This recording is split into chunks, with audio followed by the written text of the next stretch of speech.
ఇక్కడ చూడండి, శేషాచలం 7 కొండలు, అక్కడ స్వామివారి యొక్క ముక్కు ఆ భాగం కనపడతాం చూడండి. మీరు దూరం నుంచి చూస్తే స్వామివారు పడుకున్నట్టు ఉన్నటువంటి ఆ యొక్క ఆకృతి. ఈ క్షేత్రం సామాన్యమైంది కాదు. ఇది చూడండి, ఈ రోజు ఈ క్షేత్రంలో జరుగుతున్నటువంటి ఈ నిర్మాణాలు చూడండి.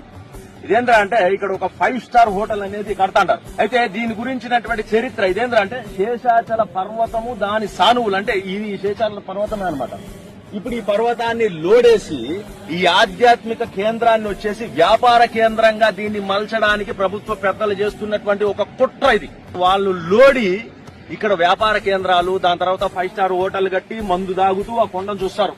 ఇక్కడ మందు దాగుతూ అర్ధనగ్నంగా వచ్చేసి స్నానాలు స్విమ్మింగ్ పూల్ లో చేస్తూ, దాని తర్వాత ఈ క్షేత్రం యొక్క పవిత్రతను అక్కడి నుంచి బస్సులో పోయేటువంటి వాళ్ళందరికీ కనిపిస్తుంది. ఇక్కడ వచ్చేసి ఎంజాయ్ చేస్తూ ఉంటారు. ఎవడెవడో వస్తాడు. ఇక్కడ ఒక ఆశ్రమం కట్టండి అయ్యా, ఇక్కడ దేవలోకం అంటున్నారు కాబట్టి ఆ దేవలోకానికి సంబంధించినటువంటి ఏదైనా కట్టడం